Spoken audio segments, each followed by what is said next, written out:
দর্শক, চাকরির বাজারের প্রতি পর্বে আমাদের সাথে নিয়মিত একজন অতিথি উপস্থিত থাকেন, যার মাধ্যমে চাকরি প্রার্থীরা বিভিন্ন ধরনের পরামর্শ পেয়ে থাকেন। আজ আমাদের সাথে আছেন Sohel Haider Chowdhury, chief operating officer, Partex Star Group. কথা বলবো তার সাথে। সোহেল ভাই, আপনাকে স্বাগত। আপনি অনেক ব্যস্ততার মাঝেও আমাদের এই চাকরির বাজার আয়োজনে আজকে এসেছেন। আমরা প্রতি পর্বে আসলে আলোচনা করে থাকি, যেটি বলছিলাম যে পরামর্শমূলক আলোচনা করে থাকি। আজকেও তেমনটি আলোচনা করব আপনার সাথে। আপনি দীর্ঘদিন ধরে একটা পজিশনে রয়েছেন, সেখান থেকে বাংলাদেশের চাকরির বাজার বা এই ক্ষেত্রটা কেমন দেখছেন, শুরুতেই এটি জানতে চাই। আপনাকে ধন্যবাদ। এখনকার সিচুয়েশন ভেরি মাচ কম্পিটিটিভ।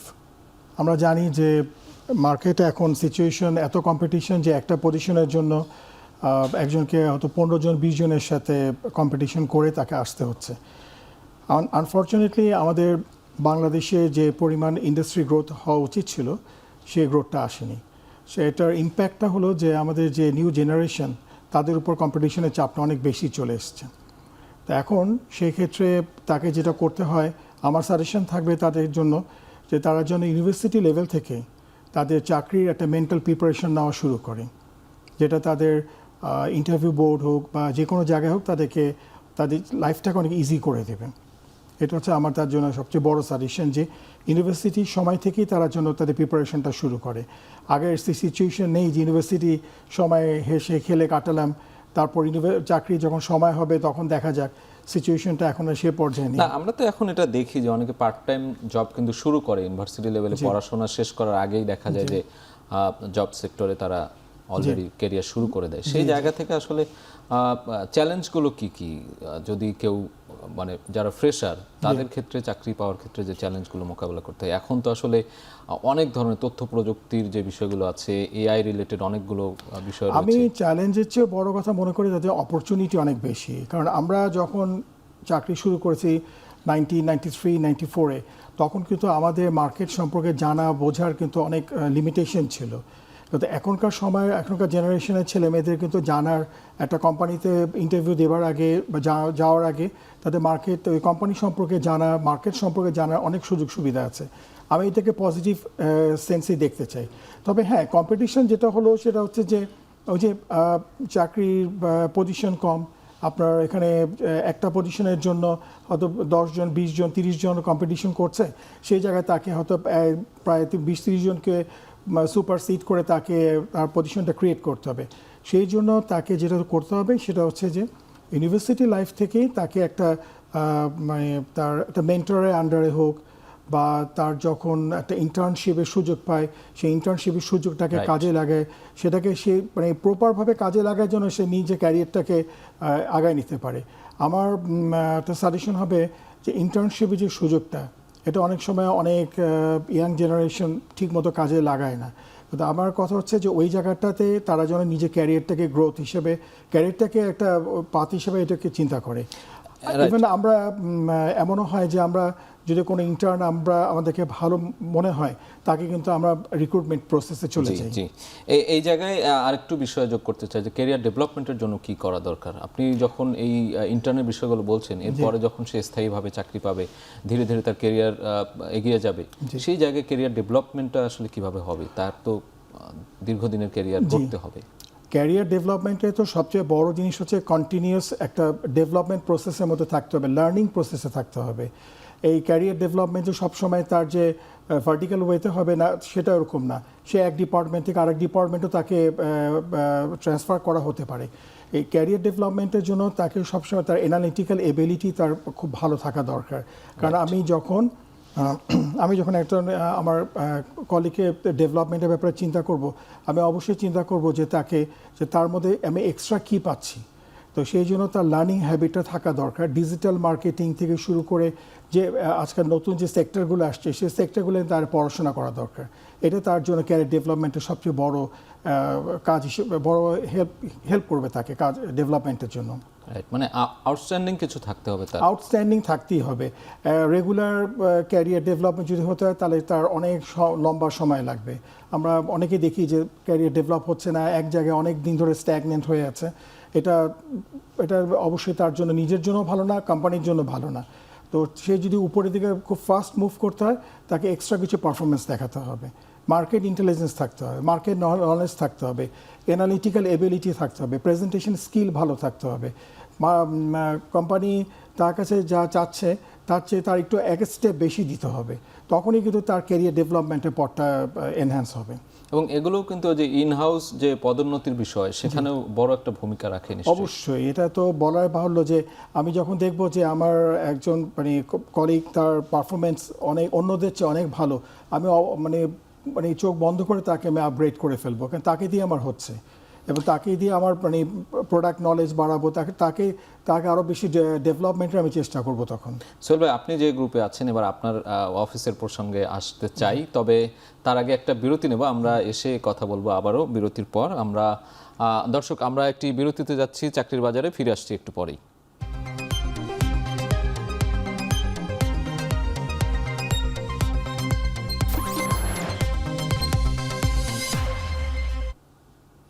দর্শক, ফিরে এলাম বিরতির পর। আজ আমাদের সাথে আছেন Sohel Haider Chowdhury, chief operating officer, Partex Star Group. কথা বলছিলাম তার সাথে। সোহেল ভাই, আমরা বিরতিতে যাওয়ার আগে যেটি বলছিলাম যে আপনি যে প্রতিষ্ঠানে আছেন সেই প্রতিষ্ঠান চাকরির ক্ষেত্রে বা নিয়োগ দেওয়ার ক্ষেত্রে কোন কোন বিষয়গুলোকে অগ্রাধিকার দেয়, তরুণদের কেমন প্রাধান্য আছে সেখানে, এটি একটু জানতে চাই। কি পরামর্শ দেবেন চাকরি প্রার্থীদের? অবশ্যই আমরা তো এডুকেশনাল ব্যাকগ্রাউন্ড দেখি, ইউনিভার্সিটি ব্যাকগ্রাউন্ড দেখি, তাকে এটা দেখার পর আমরা যখন ইন্টারভিউ বোর্ডে বসি, আমরা সবচেয়ে প্রথম জিনিসটা আমরা খেয়াল করি যে তার প্রেজেন্টেশন স্কিলটা কেমন। কারণ আমরা তো একটা সার্টেন ক্রাইটেরিয়া সে মিট করার পরে তাকে আমরা ইন্টারভিউ বোর্ডে কল করি। তো সেই হিসাবে ওই ক্রাইটেরিয়া মিট করার পর যখন আমরা নেক্সট স্টেপ হচ্ছে যে সে আমাদের কোম্পানিকে রিপ্রেজেন্ট করবে, সে অন্য একটা কোম্পানিতে যাবে, সে যখন আমার ক্লায়েন্টের কাছে যাবে তখন সে আমাদের ব্র্যান্ড অ্যাম্বাসেডর হিসেবে কাজ করছে। তো যখন সে অন্য ক্লায়েন্টের কাছে যাবে, ক্লায়েন্ট যেন তাকে দেখে আমাদের কোম্পানির ব্যাপারে কোম্পানির ইমেজটা যেন সে বুঝতে পারে, এবং সে আমাদের স্পোক্সম্যান হিসেবে কাজ করবে, সে প্রোডাক্টটাকে যেন সে ঠিক মতো সেল করতে পারে। কারণ আজকালকার সময়ে এই সেম প্রোডাক্ট নিয়ে অনেক কোম্পানি মার্কেটে যাচ্ছে। তো আমার কাস্টমার বা আমার ক্লায়েন্ট সে আমাদের প্রোডাক্টটা আমার কাছ থেকে কেন কিনবে সেটা হচ্ছে মেইন কথা। তো সেই জিনিসটা কিন্তু আমার কাস্টমারকে আমাকে বোঝাতে হবে। সে বোঝার মতো এবিলিটি বা অ্যানালিটিক্যাল এবিলিটি বা মার্কেট ইনফরমেশন যদি আমার এনাফ না থাকে, তাহলে কাস্টমারকে আমি কনভিন্স করতে পারবো না। কারণ because at this moment price is not the only concern, price is not the only criteria at this moment. এর বাইরে সাইড বাই সাইড আরও কিছু আছে যেটা কাস্টমাররা চায়, এক্সপেক্ট করে একটা সাপ্লায়ারের কাছ থেকে বা ম্যানুফ্যাকচারের কাছ থেকে।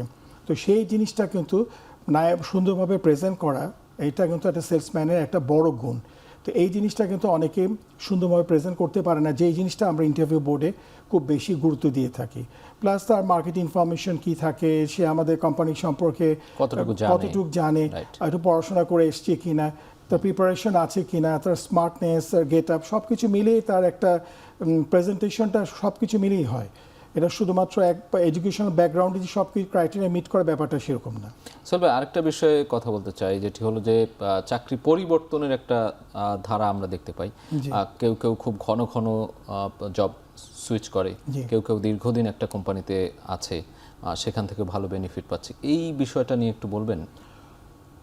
আমার একটা স্ট্রং সাজেশন থাকবে যে নিউ জেনারেশনের কাছে, যে তারা যেন তাদের ক্যারিয়ার গ্রোথটাকে নিয়ে চিন্তা করে। কারণ তারা যদি প্রথমেই চিন্তা করে যে আমার ফাইন্যান্সিয়াল বেনিফিটের কথা, সেটা অনেক সময় হয়তো শর্ট রানে হয়তো কিছুটা বেনিফিট আসলে, লং রানে ওরকম নাও আসতে পারে। কারণ আমি যদি একটা কোম্পানিতে কিছুদিন চাকরি না করি, সে কোম্পানিকেও বা আমি কী দিব, আর সে কোম্পানি বা আমার কাছ থেকে কী নিবে, কারণ কনফিডেন্স লেভেলটা তো কমে আসে। আমার যদি চিন্তাভাবনা থাকে যে আমি জয়েন করার কিছুদিনের মধ্যেই আমি এটাকে একটা প্ল্যাটফর্ম হিসেবে চিন্তা করে আমি আরেকটা কোম্পানিকে জাম্প করব, সেই কোম্পানি ইন্টারভিউ বোর্ডেও কিন্তু তার একটা ক্রেডিবিলিটি ব্যাপার দাঁড়ায় যায়।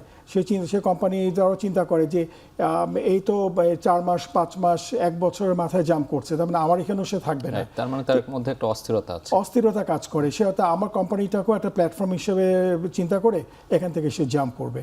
তো এই জায়গাগুলোতে আমার একটা রিকমেন্ডেশন থাকবে যে কোম্পানিতে সে ঢুকুক, সে পজিশনে সে যেন কিছুদিন থাকে, সে একটা উইন উইন সিচুয়েশনে যেন আসে, যে সেও কিছু পেলো, কোম্পানিও তার কাছ থেকে পেলো, তারপর সে একটা স্ট্রং প্ল্যাটফর্ম করে মার্কেট নলেজ গ্যাদার করে নিজেকে এস্টাবলিশ করে সে তখন জাম্প করলো। মানে এটা তো কোম্পানির পক্ষ থেকে একটা বিনিয়োগের মতোই, অবশ্যই তাকে সময় দিচ্ছে, সুযোগ দিচ্ছে, তার পিছনে তো একটা ইনভেস্টমেন্ট হচ্ছে আমরা তাকে ট্রেনিং দিচ্ছি, তার পিছনে সময় দিচ্ছি।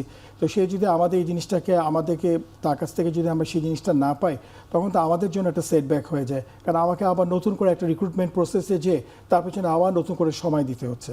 এটা কারোর জন্যই ভালো না, এটা কোম্পানির জন্য ভালো না, এমপ্লয়ের জন্য ভালো না। সোহেল ভাই, আমরা শেষ দিকে আছি, আপনি যদি একটু বিষয়ভিত্তিক প্রস্তুতি নিয়ে বলেন। চাকরির তো নানান ধরনের বিষয়ভিত্তিক, আমরা দেখি যে মার্কেটিংয়ের ক্ষেত্রে এক ধরনের বিষয়ভিত্তিক বিষয় আছে, ব্যাংকিংয়ের ক্ষেত্রে এক ধরনের আছে, সেলসের ক্ষেত্রে এক ধরনের। এই প্রস্তুতিগুলো আসলে কিভাবে নেবে যারা নতুন, যারা এই জব সেক্টরে আসতে চায়?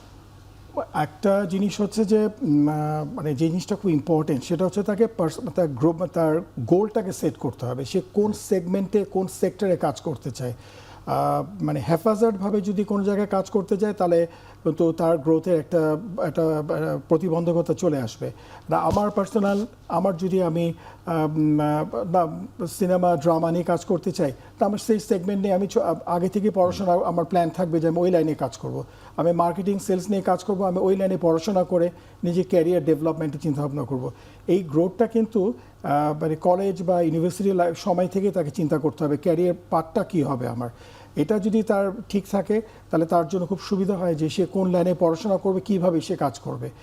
আর আরেকটা জিনিস হচ্ছে যে আপনার যে গ্রোথের ব্যাপার যেটা আপনি বললেন, সেই গ্রোথটা কিন্তু একটা পার্সোনাল একটা টার্গেট থাকা দরকার, যে আমি আমাকে কোন লেভেল পর্যন্ত নিয়ে যেতে চাই, আমি আমাকে কোন পার্সপেক্টিভে, কোন পজিশন পর্যন্ত নিতে চাই। সেই গোলটা যদি থাকতে হয়, সেক্ষেত্রে তাকে কিন্তু প্রচুর পড়াশোনা করতে হবে। সেই পড়াশোনার বিকল্প কিছু নেই। সেই জায়গা থেকে আপনি তো দীর্ঘদিন এখানে আছেন, অভিজ্ঞ মানুষ, যারা জুনিয়র, তাদের এই কর্মস্পৃহাটা কেমন দেখছেন? ইতিবাচক? আমি কিন্তু খুব পজিটিভ। এখনকার জেনারেশন তারা অসম্ভব রকম স্পিরিটেড, এবং তাদের মধ্যে অনেক জানার, অনেক বোঝার ব্যাপার থাকে, এবং তারা কিন্তু আমাদের চেয়ে অনেক জানার সুযোগও তাদের আছে। আমি যেটা আমার কাছে ভালো লাগে সেটা হচ্ছে যে একটা সেগমেন্টে কাজ করলেও তারা অন্য সেগমেন্ট নিয়েও তাদের নলেজ, যথেষ্ট পরিমাণে নলেজ রাখে। আমরা যখন চাকরি শুরু করেছি, তখন আমরা হয়তো একটা সেগমেন্টের মধ্যে আমরা আটকে থাকতাম, কিন্তু এখনকার সেই জেনারেশন তাদের সেরকম না, তারা অন্য সেগমেন্ট নিয়েও কাজ করছে। তো এটা কিন্তু একটা খুব পজিটিভ থিং আমার এখনকার জেনারেশনের মধ্যে আমি দেখতে পাই। তারা অলরাউন্ডার হবে নিশ্চয়ই বিভিন্ন বিষয় নিয়ে। সোহেল ভাই, আপনাকে অসংখ্য ধন্যবাদ অনেক ধরনের পরামর্শমূলক কথা বলার জন্য এবং আমাদেরকে এই আয়োজনে সময় দেওয়ার জন্য। নিশ্চয়ই আমরা পরবর্তীতে কোনো একটা পর্বে আপনাকে আবারও পাবো, আশা রাখি। ইনশাআল্লাহ। এখন টিভিকে অনেক ধন্যবাদ এরকম একটা সুন্দর আয়োজন ব্যবস্থা করার জন্য। অনেক ধন্যবাদ।